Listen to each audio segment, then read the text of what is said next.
Arnar Gunnarsson, þjálfari Selfoss, 4 marka sigur á IBVF hérna í 8. úrslitum bikarsins. Þú lítur að ránaður? Já, geysilega. Ekki hægt að segja þannig að þetta var frábær sigur. Erfið byrjun, en mjög lík byrjuninni í leiknum í haust gegn þeim, en nú unnum við okkur úr því. Akkurat. Fengum góða markvörslu seinni hluta fyrri hálfleiks hjá Sverri, frábær innkoma, og hann eiginlega kemur okkur inn í leikinn, má segja, og kemur líka meira sjálfstraust þegar hann fór að verja svona, og við fórum að brjóta fríköst, fá betri hraðuplöp og auðveldari mörk.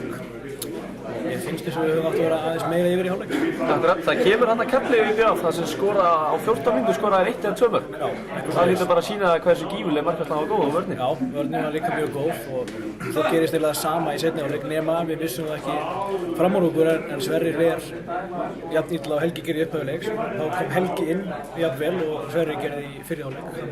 Þetta kannski styrkurinn að hafa 2 góða markmenn. Akkurat, og húsið var alltaf fullt í kvöld og gífurleg stemning og þetta greinilega það sem að drífur liðið áfram og við viljum fá að sjá meira þessu. Það er líka komið tími til að spila almennilega leik hérna heima. Við gengum illa í deildinni með mínus sigurhlutfall heima í deildinni.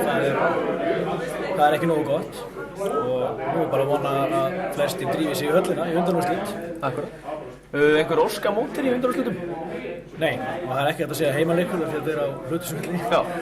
En ég vil bara fá hvern sem er og fá bara sem flesta lendinga í húsið og gera Laugardalsvöll á okkar heimavelli. Akkurat, Arnar, þakka þér fyrir. Sömuleiðis.